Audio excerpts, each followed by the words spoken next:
سکینہ چلے کربلا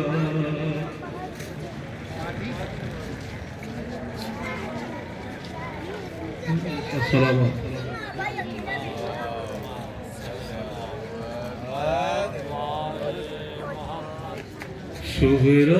سہران آنسوں کے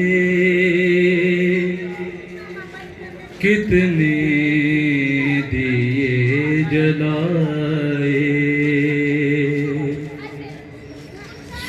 سہران آنسوں کے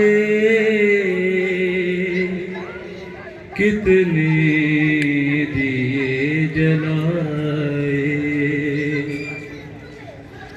پردیس جانے والے پردیس جانے والے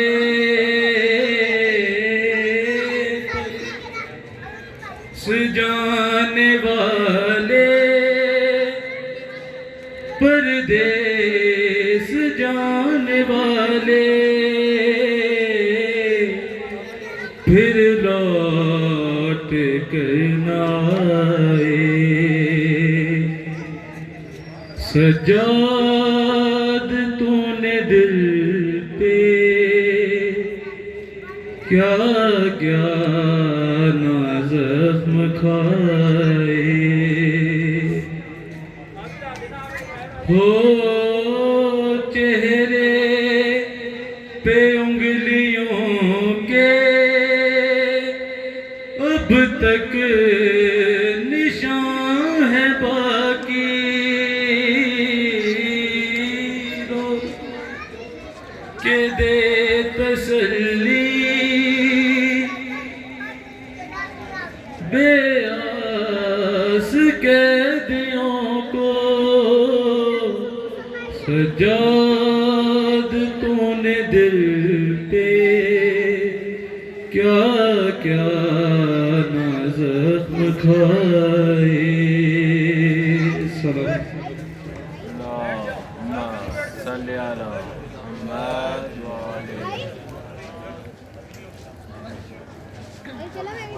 محمد محمد صلی اللہ علیہ وسلم اللہم صلی علی محمد قید خانے کی اذیت نے رلایا ہے مجھے قید خانے کی اذیت نے رلایا ہے مجھے تھپکیاں دے کے اندھیرے نے سلایا ہے مجھے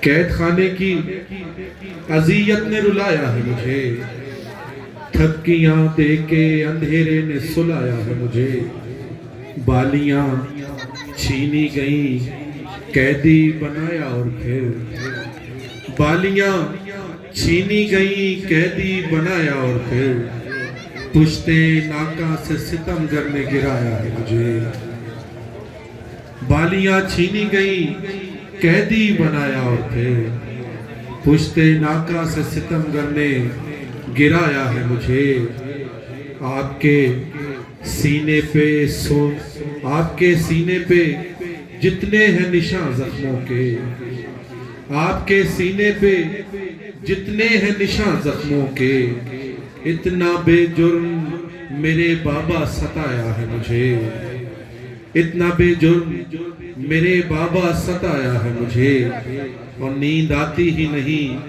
شمر نے جب سے بابا نیند آتی ہی نہیں شمر نے جب سے بابا خون آلو تیرا چہرہ دکھایا ہے مجھے نیند آتی ہی نہیں شمر نے جب سے بابا خون آلو تیرا چہرہ دکھایا ہے مجھے اور خوف سے روح تڑپ جاتی ہے بابا میری خوف سے روح تڑپ جاتی ہے بابا میری اتنا زندہ کے اندھیرے نے ڈرایا ہے مجھے اور اب سکت چلنے کی باقی نہ رہی تھوڑی سی اب سکت چلنے کی باقی نہ رہی تھوڑی سی ایسے کانٹوں پہ لعینوں نے چلایا ہے مجھے ایسے کانٹوں پہ لعینوں نے چلایا ہے مجھے اور اے رضا بابا سے کہتی ہے سکینہ رو کر، اے رضا بابا سے کہتی ہے سکینہ رو کر، تیری فرقت نے پسے مرگ رلایا ہے مجھے، تیری فرقت نے پسے مرگ رلایا ہے مجھے، قید خانے کی اذیت نے رلایا ہے مجھے، تھپکیاں دے کے اندھیرے نے سلایا ہے مجھے۔ درود پڑھ دیجئے محمد و آل محمد پہ۔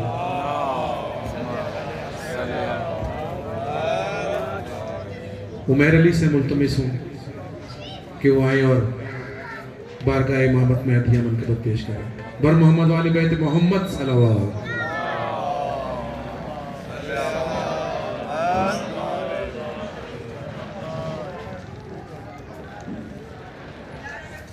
بر محمد علی بیت محمد صلی اللہ علیہ وسلم۔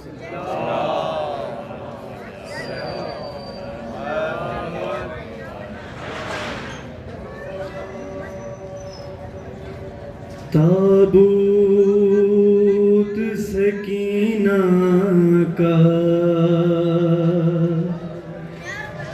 میرے گھر میں سجا ہے، بہتا ہے لہو آنکھوں سے اور لب پہ بکا ہے، دل چشم تصور سے میرا دیکھ رہا ہے، کوہرام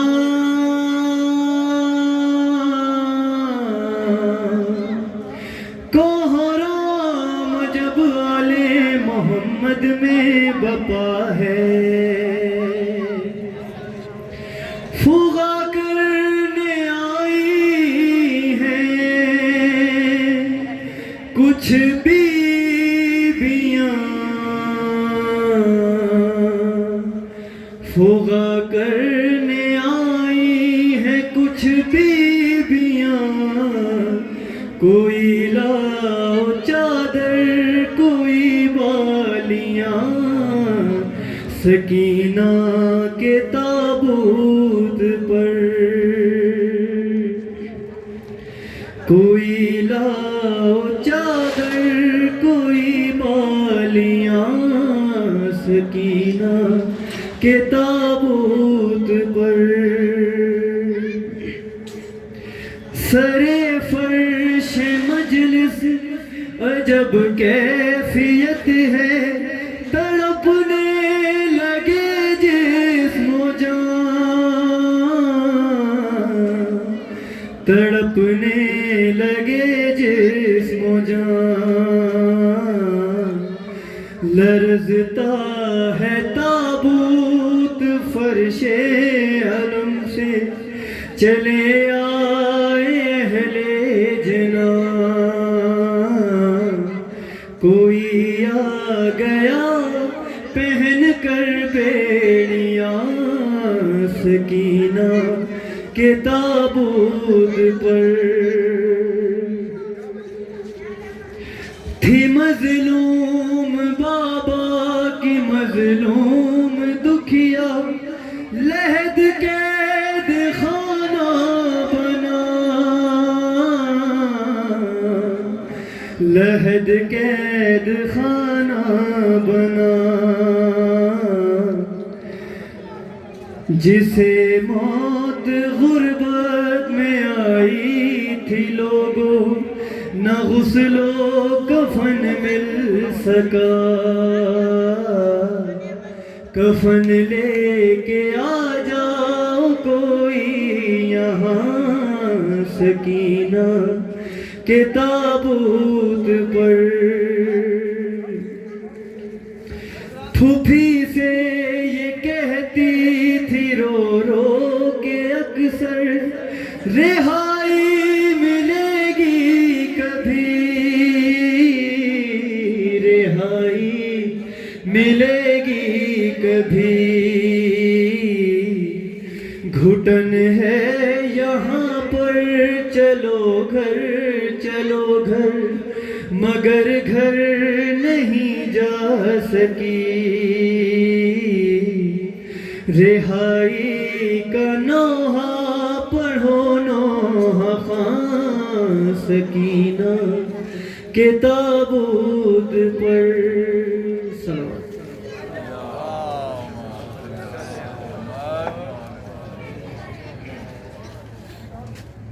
بارے دیگر صلوات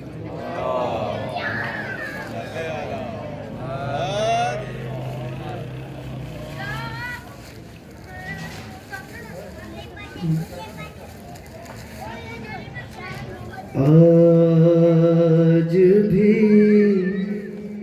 زینب کی آتی ہے صدا بھائی حسین، آج بھی زینب کی آتی ہے صدا بھائی حسین، تیرا چہرہ تیری آنکھیں بھول کب پائی حسین،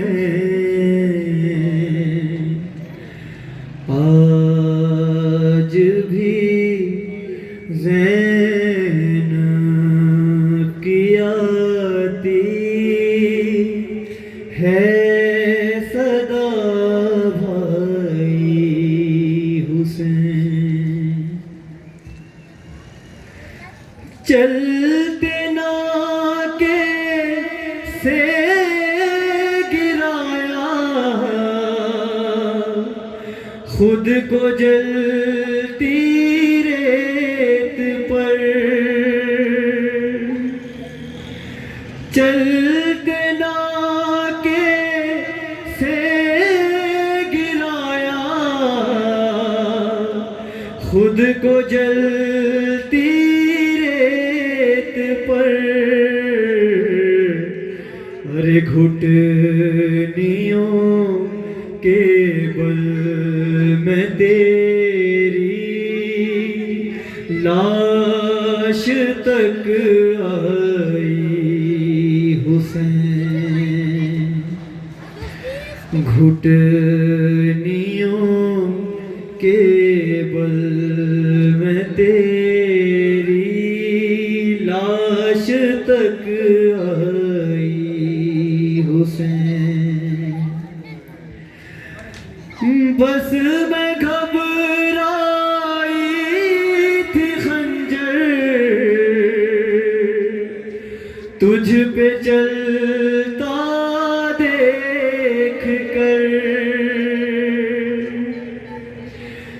بس میں گھبرائی تھی خنجر تجھ پہ چلتا دیکھ کر، پھر کسی مشکل میں گر کر میں نہ گھبرائی حسین، صلوات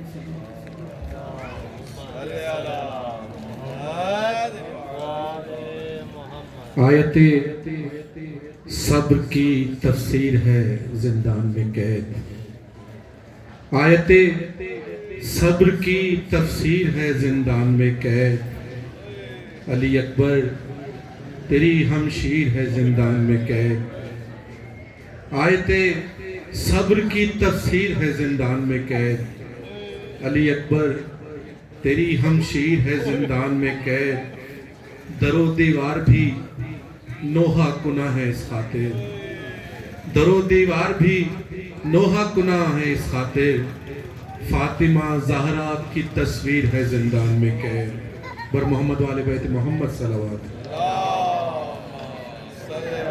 ملتمس ہوں خطیب آل محمد جناب نوید رضا عبدی صاحب سے کہ وہ منبر پہ تشریف لائیں اور مجلس خطابت فرمائیں، ان کی آمد تک بلند تر صلوات۔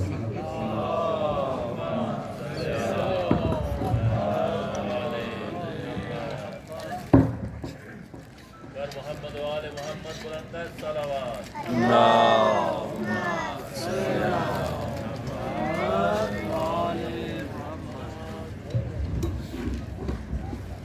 کی قبولیت کے لیے بلند تر سر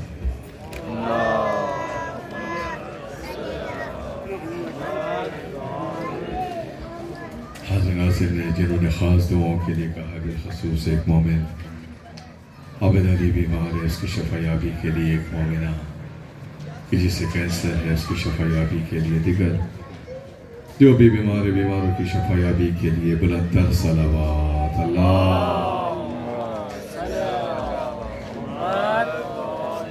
بامیان مجلس کی اس کوششوں کی کامیابی کے لیے، مجلس سزا کی قبولیت کے لیے، ہمارے نوجوان بہت سے بے روزگار ہیں، ان کے روزگار کے لیے، جنہیں روزگار ملے ان کے روزگار میں برکت کے لیے بلند تر صلوات اللہ۔ کچھ نوجوان ہمارے اسیر ہیں، ان کی رہائی کے لیے، جو قرض دار ہے قرضوں کی ادائیگی کے لیے، ہمارے جتنے بھی مرحومین شہداء اس دنیا فانی سے جا چکے ہیں، ان کے درجات کی بلندی کے لیے بلند تر صلوات اللہ۔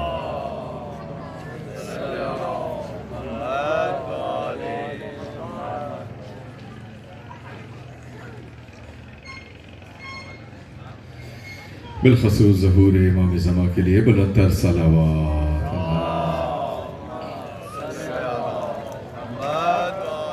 اعوذ باللہ من الشیطان اللعین الرجیم بسم اللہ الرحمن الرحیم الحمد للہ رب العالمین والصلاة والسلام على اشرف الانبیاء والمرسلین شفیع ذنوبنا و طبیب نفوسنا ابی القاسم محمد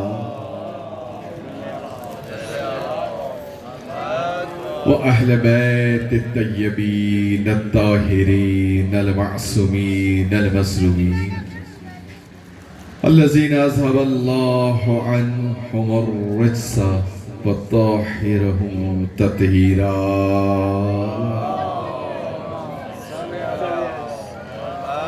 فلعنۃ اللہ اہدی من یومنا ھذا یوم علی الدین اما بعد فقال تبارک و تعالی فی قرآن المجید والفرقان الحمید وقول الحق واصدق الصادقین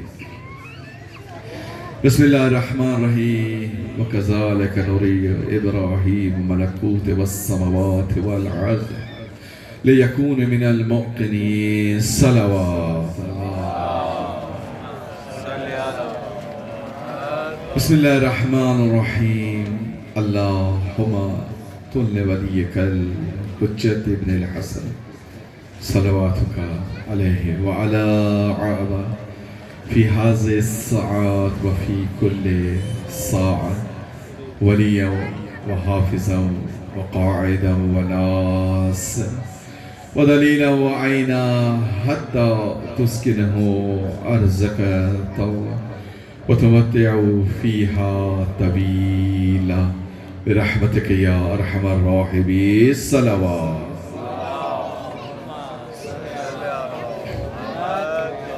تمام حمد و ثنا اس خدا وحدہ لا شریک کے لیے اور درود محمد وآل محمد کی پاک ذات پر جو لائق درود و سلام ہے، اور تمام لعنتیں ان پہ کہ جنہوں نے اہل بیت کے حق کو غصب کیا۔ سلام کلام سورہ انعام آیت نمبر 75 کی تلاوت کا شرف حاصل ہوا۔ سب سے پہلے میں انجمن سجادیہ سیٹلائٹ ٹاؤن کی اس کوشش پر کہ جنہوں نے اتنی محنت کر کے جناب سکینہ کے نام پر کوئٹہ کے تاریخی امام بارگاہ پنجابی سے جلوس اعزاء کا آغاز 2024 سے کیا،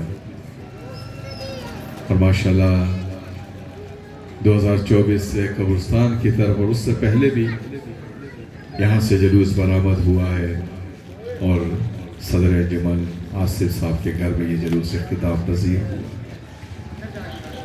آج ان کی کوششوں کی بدولت کوئٹہ میں بھی یہ جلوس عزا بڑے عزت و احترام کے ساتھ نکالا جا رہا ہے۔ بہرحال پروردگار عالم ان تمام مومن مومنات جنہوں نے خاص اس عزاداری کے لیے اپنی کوششوں کو، اپنے سرمایے کو اور اپنے کام کو یہاں سر انجام دیا، پروردگار عالم بارگاہ سیدہ میں محمد والے محمد کے صدقے ان کی ہر کوشش اور اس کاوش کو قبول و مقبول فرمائے، اور تا آئندہ سال بھی ہمیں زندگی اور صحت و سلامتی صرف ذکر حسین کے لیے عطا فرمائے، اور یہ عزا کا سلسلہ تا صبح قیامت تک چلتا رہے۔ صلوات پڑھ ایک بار محمد۔ پروردگار عالم اپنی لا ریب کتاب میں سورہ انعام میں ارشاد فرما رہا ہے، وَكَذَلِكَ نُرِيَ إِبْرَاهِيمَ مَلَكُوتَ وَالسَّمَوَاتِ وَالْأَرْضِ لِيَكُونَ مِنَ الْمُوقِنِينَ۔ بے شک اس خدا نے حضرت ابراہیم علیہ السلام کو اپنے ملکوت و سماوات مملکت کا پروردگار عالم نے نظارہ کرایا، اور یہ نظارہ کرانے کی وجہ کیا ہے؟ تاکہ وہ یقین کرنے والوں میں سے ہو جائے، یا ان کا یقین محکم ہو جائے۔ یہ ہے بظاہری اس آیت کا ترجمہ کہ حضرت ابراہیم علیہ السلام کو اللہ اس یقین کی منزل پہ لانا چاہتا ہے، اور وہ یقین کیا ہے کہ جب پروردگار عالم نے حضرت ابراہیم کو اپنے مملکت کا نظارہ کرایا تو حکم ہوا کہ اے ابراہیم آسمان کی طرف دیکھا۔ حضرت ابراہیم نے آسمان کی طرف دیکھا تو ان کی نظر ساتوں آسمان کو چیرتے ہوئے آخری پروردگار عالم کے آسمان تک جتنے نظارے تھے اس کا نظارہ حضرت ابراہیم نے کیا۔ پھر ہوا ارشاد کہ اے ابراہیم زمین کی طرف نظر کرو۔ حضرت ابراہیم نے تحت الثری تک زمین کے نظارے کیے، اور ان کا یقین محکم، اور یہ یقین وہ ہے کہ اگر آپ کسی سے بات کر رہے ہیں، کسی سے لین دین کر رہے ہیں، اور اگر اس میں یقین نہ ہو تو یقین مانے آپ کا کوئی بات کا یقین بھی نہیں کرے گا، آپ کا سودا بھی نہیں ہوگا، اور آپ کو سب لوگ جھوٹا کہیں گے۔ یعنی یقین وہ منزل ہے کہ جس کے بعد پھر کسی اور چیز کی ضرورت نہیں پڑتی، اور یہ پہلی مرتبہ نہیں ہوا ہے۔ پروردگار عالم نے اس سے پہلے بھی حضرت ابراہیم کو کیا یقین کی منزل دکھائی کہ جب ابراہیم نے ایک مردے کو دیکھا اور اللہ سے مخاطب ہوا کہ اے پروردگار عالم تم مردوں کو کیسے زندہ کرے گا؟ قرآن میں واقعہ محفوظ ہے، صرف بس چند منٹ آپ کے لیتے ہوئے کہ پروردگار عالم نے کہا ابراہیم کہ ہم پر یقین نہیں ہے۔ یعنی ابراہیم اگر ان کے عہدے دیکھے کہ نبی ہے، رسالت ہے، خلیل اللہ ہے، اللہ کے دوست ہے، مگر پھر بھی پروردگار عالم کہہ رہا ہے کیا ابراہیم ہم پہ یقین نہیں ہے؟ مگر ابراہیم نے کہا پروردگار عالم قلب سلیم کے لیے میں چاہتا ہوں کہ یہ مجھے میرے قلب کو یقین آ جائے۔ پروردگار عالم نے کہا جاؤ 4 پرندے لے کے آؤ، انہیں ٹکڑے ٹکڑے کرو، انہیں ذبح کرو، ان کے گوشت کو جا کے مختلف جگہوں پہ لے رکھ کے آ جاؤ، اور اس کے بعد ابراہیم کو کہا کہ اے ابراہیم ہر ذبح شدہ پرندے کی چوٹ اپنے ہاتھ میں لے۔ ابراہیم نے ہاتھ میں لیا، اللہ نے کہا کہ ابراہیم ان پرندوں کو آواز دو۔ حضرت ابراہیم نے آواز دی، ہر پرندہ جس کی جو چونچ تھا حضرت ابراہیم کے ہاتھ میں، وہ پرندہ اس پہ آ کر جڑ گیا اور سالم ہو گیا۔ حضرت ابراہیم کون ہیں؟ انسانوں کے امام ہیں۔ اگر انسانوں کا امام آواز دے تو مردہ پرندے آ جاتے ہیں، اور وہ امام جو ان جنس کا امام ہو، جو انسانوں کا بھی امام ہو، جو جنوں کا بھی امام ہو، اگر وہ ہماری بخشش نہیں کرا سکتا تو پھر کون کرا سکتا ہے؟ ماشاءاللہ کہ ہمارا امام کوئی معمولی امام نہیں ہے کہ انس و جنس جس کے تابع ہے اسے امام کہا جاتا ہے۔ بس یہ یقین کی منزل ابراہیم کو یاد دلائی جا رہی ہے، ابراہیم اس یقین کی منزل پر آ جائے۔ مگر کوئی اگر علی کے گھر میں غلام بن کے آتا ہے، اور اگر کوئی علی کے گھر میں کنیز بھی آ جاتی ہے، تو اس کی یقین کی منزل دیکھے کہ وہ کس منزل پر فائز ہوتی ہے۔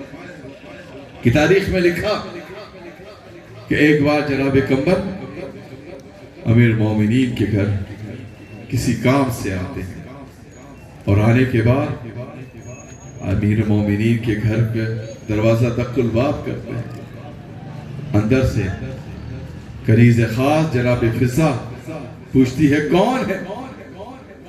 کہا کہ میں علی کا غلام، علی کی زیارت کرنا چاہتا ہوں۔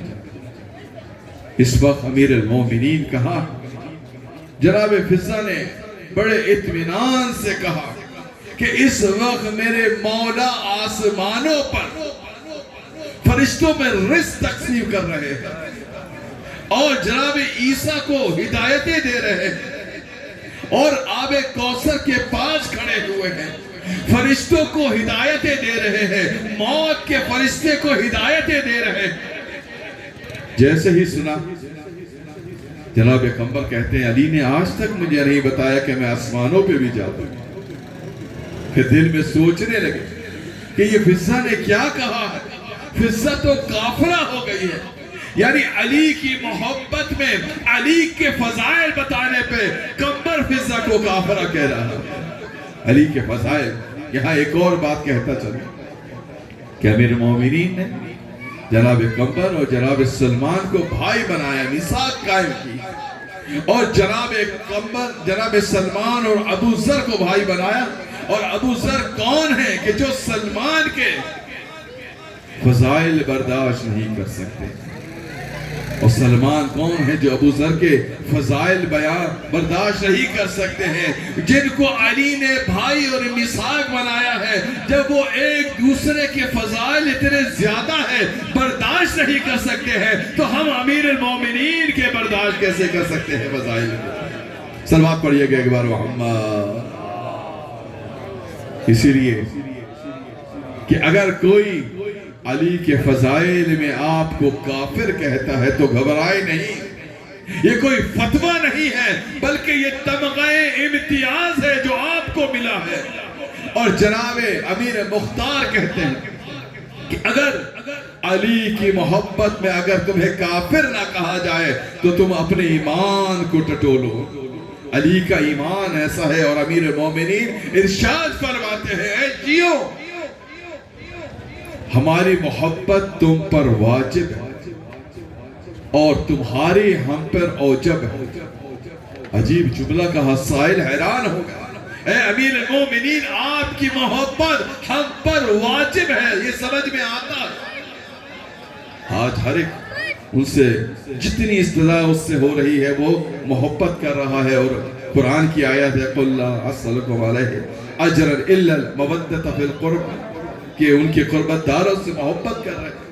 اب یہ محبت اس کی لیمٹ کوئی نہیں ہے کہ یہاں یہ کہہ دیا گیا کہ اگر آپ نماز پڑھو گے تو محبت ہوگی، یہ لیمٹ نہیں آپ کو بتائی گئی ہے کہ آپ عزاداری کرو گے تو محبت ہوگی، یہ لیمٹ نہیں کہی کہ میں مجلس پڑھوں گا تو محبت ہوگی، آپ مجلس سنیں گے تو محبت ہوگی۔ بس علی نے کہا واجب ہے کہ جو بھی ذی وقار ہوگا اور شعور رکھتا ہوگا اور ہمارے فضائل کا انکار کرے گا تو اللہ اس کے اعمال کو قبول نہیں کرے گا، نہ اس کا روزہ قبول ہوگا، نہ اس کی نماز قبول ہوگی۔ تو معلوم کیا ہوا، جب تک اہل بیت کی محبت نہ ہو، امیر مومنین کہتے ہیں ہماری محبت تم پر واجب ہے اور تمہاری محبت ہم پر اوجب ہے۔ سائل حیران ہو گیا، یہ تو سمجھ آتی ہے کہ آپ کی محبت واجب ہے، اے مولا یہ اوجب کیا ہے؟ امام فرماتے ہیں کیونکہ ہماری محبت میں دنیا تمہیں کافر کہتی ہے، اور ہم آپ سے محبت کرتے ہیں تو دنیا ہمیں یہ طعنہ نہیں دیتی ہے۔ یعنی آپ کی محبت کا یہ معیار ہے کہ ان حالات میں بھی آپ نے اہل بیت کے دامن کو تھاما ہوا ہے۔ کون ہے کہ جتنے حالات گزرے ہیں کسی نے اہل بیت کے دامن کو چھوڑا؟ آپ کے سامنے ہے کتنے واقعات گزر گئے، مگر کسی نے اہل بیت کے دامن کو نہیں چھوڑا ہے، اس لیے کہ اسے معلوم ہے اگر منزل ہے، اگر صراط ہے، جب تک علی آپ کے ساتھ نہیں ہوگا آپ نہ منزل تک پہنچ سکتے ہیں نہ آپ صراط تک پہنچ سکتے ہیں۔ صلوات پڑھ ایک بار محمد۔ جناب پیغمبر کہتے ہیں مجھے تو علی نے کبھی نہیں کہا میں آسمانوں پہ گیا ہوں۔ یہ تم کیا کہہ رہی ہو کہ علی امور مشیت میں فرشتوں کو حکم دے رہا ہے؟ بس یہ سوچ کے پلٹا کہ شاید امیر المومنین کو میں فضہ کی شکایت کروں گا۔ جیسے ہی پلٹے سامنے سے امیر المومنین آ رہے، جیسے ہی قریب آئے قمر کے چہرے پہ امین علی المومنین نے پریشانی کے آثار دیکھے، پوچھا قمر کیا مسئلہ؟ کہا یا علی میں آپ کے گھر گیا تھا، فضہ نے اس طرح مجھ سے کلام کیا ہے۔ امیر مومنین نے کہا اے قمر کیا تجھے کوئی شک ہے ہمارے اس فضائل میں؟ کہا نہیں مولا میں تو معروضی حالات دیکھ رہا ہوں، آپ کا کمال میرے لیے فخر ہے، آپ یہاں سامنے موجود ہیں اور فضہ مجھے آسمانوں کی باتیں بتا رہی ہے۔ بس امیر المومنین نے کہا قمر جب ہمارے ذرا قریب آنا۔ قمر امیر المومنین کے قریب آیا، امیر المومنین نے اپنی 2 انگلیوں کو اشارہ کر کے کہا قمر اب ذرا آسمان کی طرف دیکھو۔ اب قمر کیا دیکھتے ہیں کہ پہلے آسمان پر امیر المومنین فرشتوں سے باتیں کر رہے ہیں، کہیں رزق تقسیم کر رہے ہیں، کہیں موت کے فرشتے کو حکم دے رہے ہیں، کہیں آب کوثر کے قریب کھڑے ہیں۔ بس قمر کہتا ہے جہاں دیکھتا ہوں علی آپ ہی آپ نظر آ رہے ہیں۔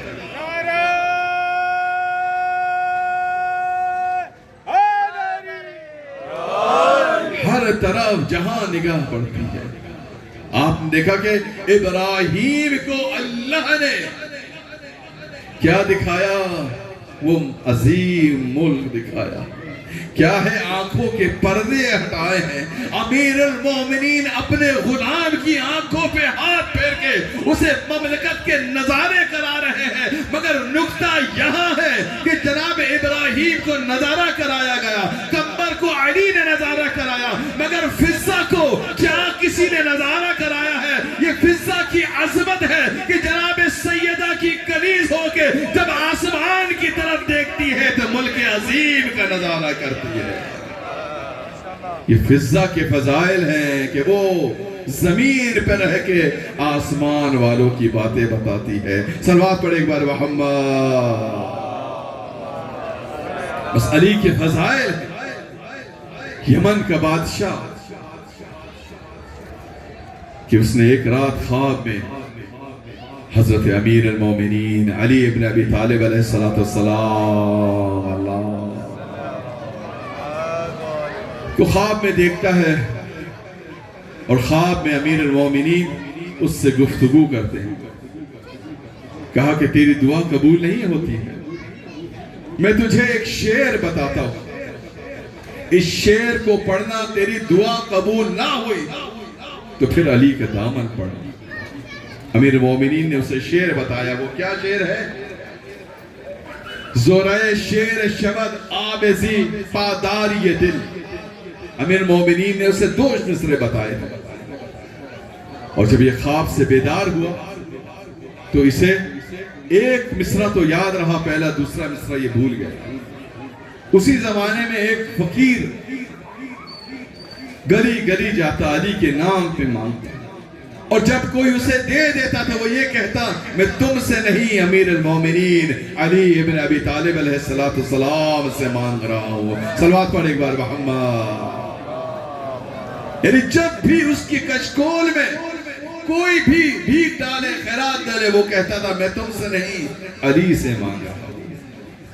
بس وقت گزرتا گیا، ایک دن وہ اپنا کشکول لے کے جا رہا کہ ایسے میں ایک برگر کے درخت کے قریب گزرا.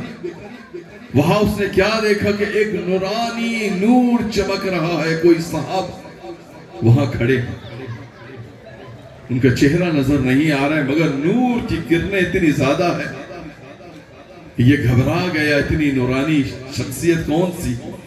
یہ ان کے قریب گیا اور کہا کہ اے بزرگ, اے نورانی شخصیت, آپ کون ہیں؟ اتنا نور آپ کے چہرے سے صادر ہو رہا, آپ ذرا اپنا تعارف کرائیں گے؟ تو اس نور سے جواب آیا, ساری زندگی میرے نام پہ مانگتا رہا, اور اب جب میں تیرے سامنے آ گیا تو مجھے پہچان نہیں رہا. صلوات پڑھ ایک بار محمد. یہ فوراً امیر المومنین کے قدموں پہ گر گیا.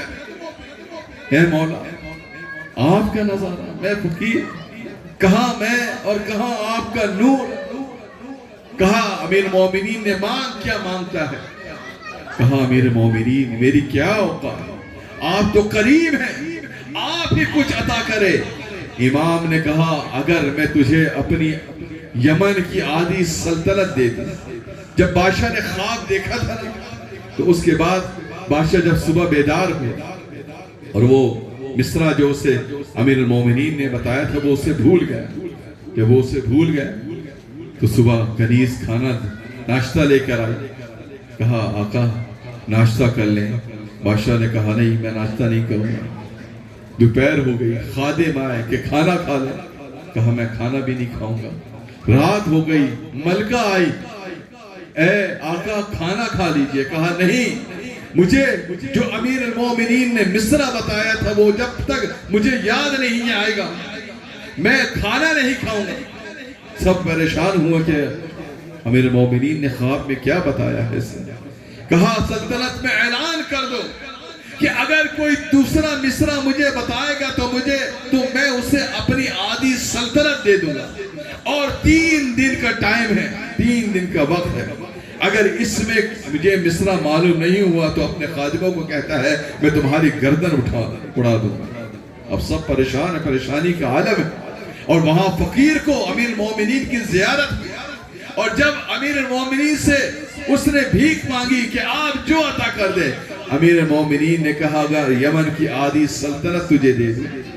حیران ہوا کہ یمن کی آدھی سلطنت مجھے کیسے مل سکتی ہے, مگر علی پر یقین اتنا زیادہ ہے. کہا امیر المومنین مجھے سلطنت کیسے مل سکتی ہے. امیر المومنین کہتے ہیں کہ جا بادشاہ کے پاس جا اور اسے جا کر ایک مصرع سنا دے جو میں تجھے بتا رہا ہوں. میں نے 2 مصرے بتائے تھے اور دوسرا مصرع اسے تیرے لیے بھلا دیا تھا. اس نے کہا کون سا مصرع ہے؟ تو امیر مومنین نے کہا یہ یاد کر, زورے شیر شبد آبزی پاداری دل, اسد اللہ رسد گربہ مددگاری دل. بس یہ تو کہتا ہوا اس کے پاس جا, تجھے لوگ روکیں گے, اور ان سے کہنا کہ میں بادشاہ سے ملنا چاہتا ہوں. یہ امیر مومنین کے کہنے پہ اس دربار میں گیا تو اسے خادم نے روکا, اے فقیر اندر کہاں جا رہا ہے؟ کہا بادشاہ سے ملنا ہے. کہا تو کیا کام ہے؟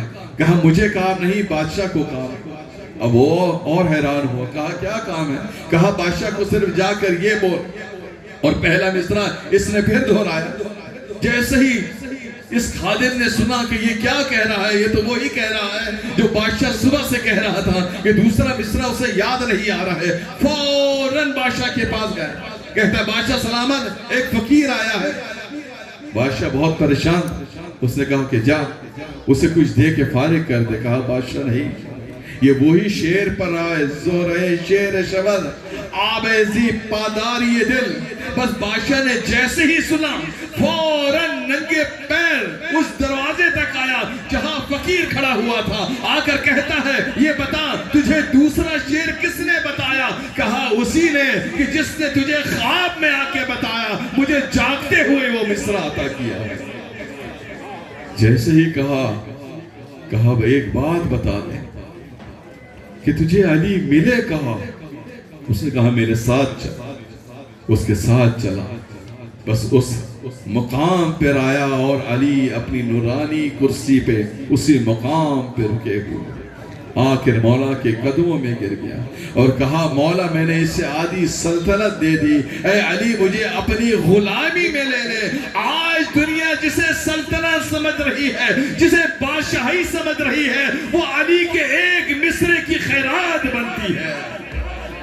کہ دنیا کہاں جا رہی ہے؟ اگر علی کے در پہ آ جاؤ گے تو جو چاہو گے تم وہ مانگ سکتے ہو، مگر کیا ہے تمہیں علی کے در پہ آنا پڑے گا۔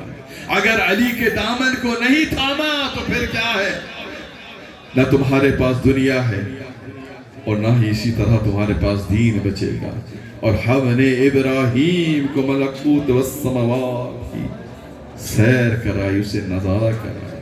ابراہیم کون ہے کہ پروردگار عالم نے جب حضرت ابراہیم کا امتحان لیا تھا، سورہ بقرہ میں وَإِذَا ابْتَلَىٰ إِبْرَاهِيمَ بِرَبِّهِ کلمات کے ذریعے فَتَمَنَّاهُنَّ قَالَ إِنِّي جَاعِلُكَ لِلنَّاسِ إِمَامًا کہ جب ابراہیم کا پروردگار عالم نے امتحان لیا اور وہ اس امتحان میں پاس ہو گئے تو اللہ نے اس کا انجام، اس کا رزلٹ کیا دیا ہے؟ قَالَ إِنِّي جَاعِلُكَ لِلنَّاسِ إِمَامًا میں تمہیں انسانوں کا امام بنا رہا ہوں۔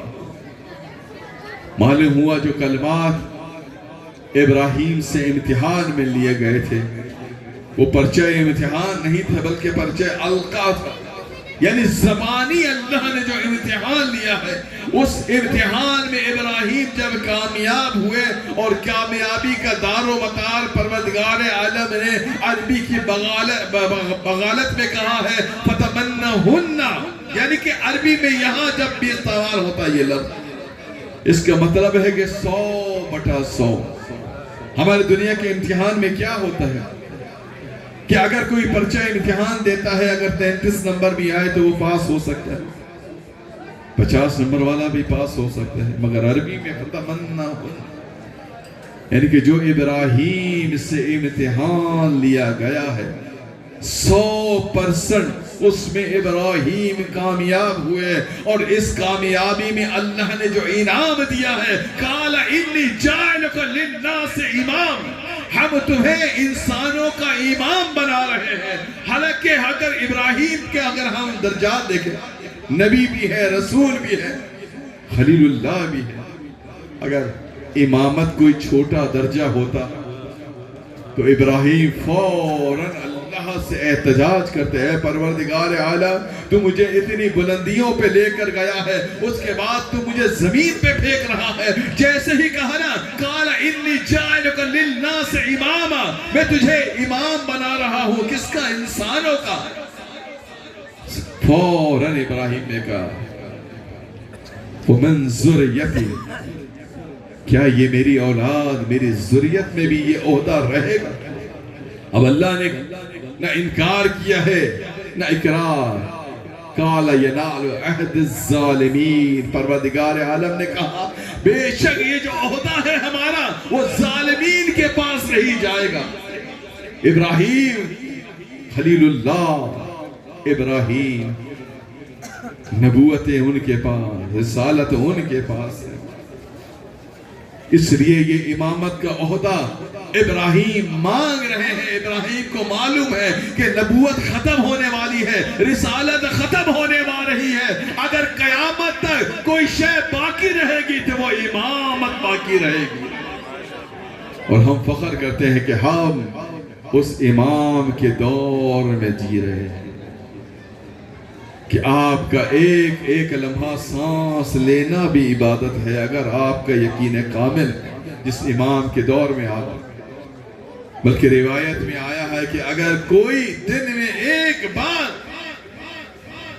اپنے امام کو یاد نہیں کرتا اس وقت تو وہ اپنے ایمان کے عہد تجدید دوبارہ کرے۔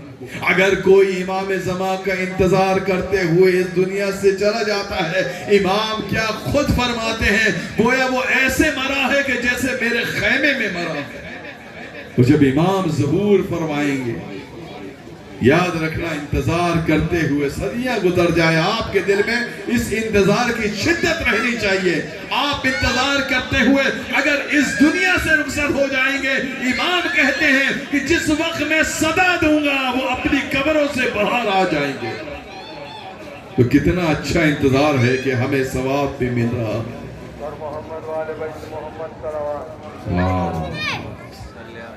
بس اگر دنیا ان کی عظمتوں کو پہچان جاتی،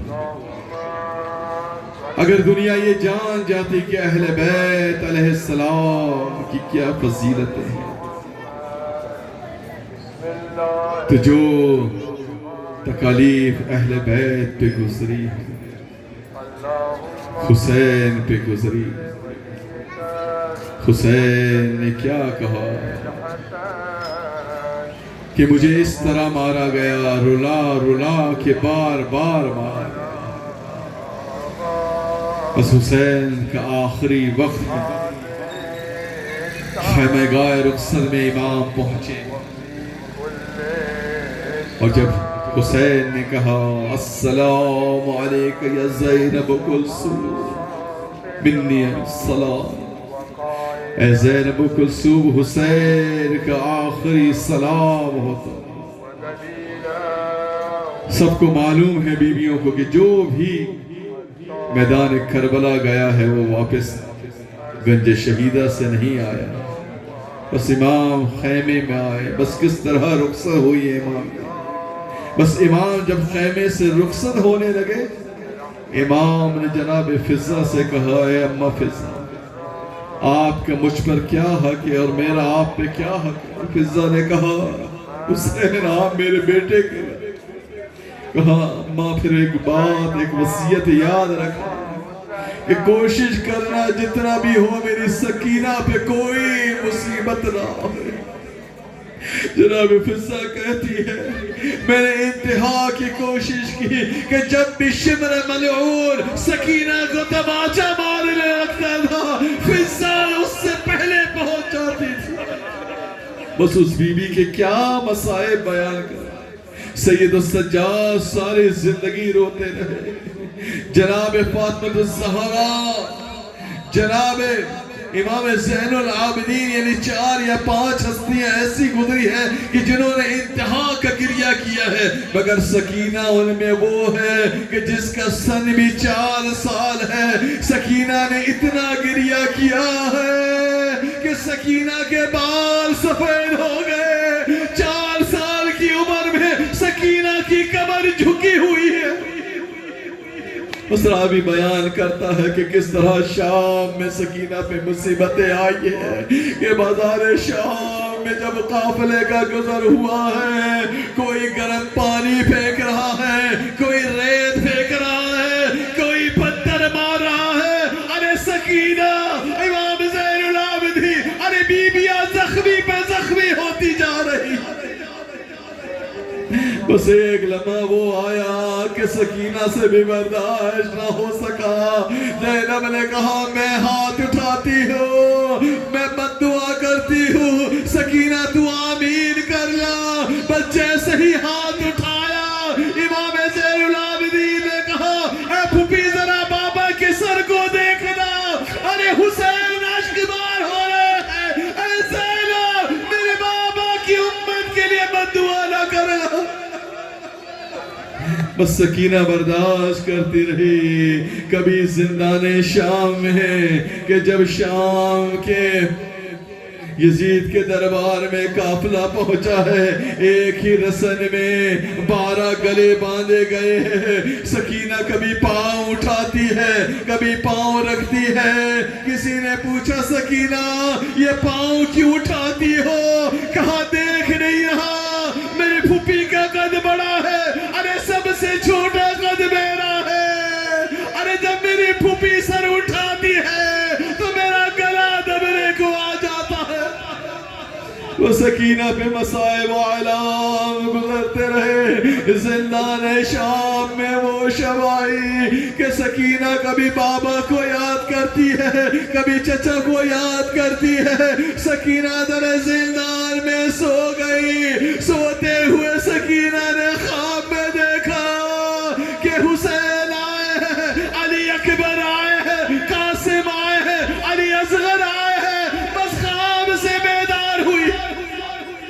عجیب حال ہے اس گھرانے کا کہ جب بھی بیٹی رخصت ہونے لگتی ہے باپ خواب میں آتا ہے. سیدہ فاطمہ رخصت ہو رہی تھی تو رسول اللہ خواب میں آئے ہیں. سکینہ رخصت ہو رہی ہے تو حسین خواب میں آئے ہیں. اے بی بی آپ کی مشکلیں تمام ہونے کو ہے. اے بی بی اب ہماری ملاقات قریب ہے. سکینہ بیدار ہوئی. ارے زندان میں کچھ سجائی نہ دے رہا ہے. ایک بار سکینہ نے گریہ شروع کیا. آئے حسین. حسین کا نام آنا تھا. زینب تڑپنے لگی. عباس کا نام آیا. ارے بیویاں تڑپنے لگی. بس ایسا گریہ بلند ہوا. یزید آرام کر رہا تھا. وہ اپنے خواب سے بیدار ہو کے کہتا ہے یہ قیدیوں پہ کیا مصیبت ٹوٹ گئی ہے. خادم کو بھیجا کہ بات جا کے معلوم کرو کیا بات ہوئی ہے. خادم نے آ کے بتایا وہ جو قیدیوں کا تارا حسین کا دل کا سکون ہے وہ اپنے بابا کو یاد کر رہی ہے. یزید نے کہا جاؤ زندان میں حسین کا سر لے کر جاؤ. خادم نے ایک تش میں حسین کا سر رکھا. اس پہ پوشاک رکھی گئی. اب مشعلوں کی روشنی میں خادم حسین کا سر لا رہے ہیں کہ ایسے میں زندان کے دروازے پہ زینب نے دیکھا اور دیکھ کر سمجھی کہ شاید یہ کھانا لا رہے ہیں. جناب زینب نے کہا ہمیں کھانے کی طلب نہیں ہے. ارے سکینہ اپنے بابا کو یاد کر رہی ہے. ارے سکینہ رو در زندان پہ آ جاتی تھی اور سید سجاد سے کہتی تھی اے سید سجاد یہ صبح صبح پرندے کہاں جاتے ہیں. میرے مولا نے کہا سکینہ یہ اپنا رزق ڈھونڈنے جا رہے ہیں. اور شام کو در زندہ پہ سکینہ آگے کہتی تھی اے سید سجاد اب یہ پرندے کہاں جا رہے ہیں. سید سجاد کہتے تھے یہ اپنے گھروں کو جا رہے ہیں. جیسے ہی گھر کا نام آتا تھا ارے سکینہ کہتی تھی اے سید سجاد ہم اپنے گھر کب جائیں گے. ارے سید سجاد سوچتے ہوں گے اے سکینہ سب کو رہائی ملے گی. اے سکینہ تجھے رہائی نہ ملے گی. بس حسین کا سر در زندان میں آیا. جیسے ہی زینب سلام اللہ علیہ کو معلوم ہوا کہ سر حسین آیا ہے آگے بڑھ کے سلام کیا. السلام علیک یا ابا عبداللہ. زینب نے سر حسین لیا. سکینہ آگے بڑھی اپنی آغوش میں حسین کا سر رکھا اور سر رکھتے ہی سکینہ نے بیر شروع کیے. اے بابا میرے گال دیکھے. اے بابا شبر نے تماچے مارے. اے بابا میری بالیاں جو آپ نے پہنائی تھی ارے وہ شبر لئی چھی کے لے گیا. بس سکینہ بین کیے جا رہی ہے. اچانک سکینہ کی آواز کم ہوئی. ایک طرف کو سکینہ کی کمر ڈھلک گئی. بیویوں میں کوہرام برپا ہوا. زینب نے کہا سید سجاد ذرا سکینہ کو دیکھو کیا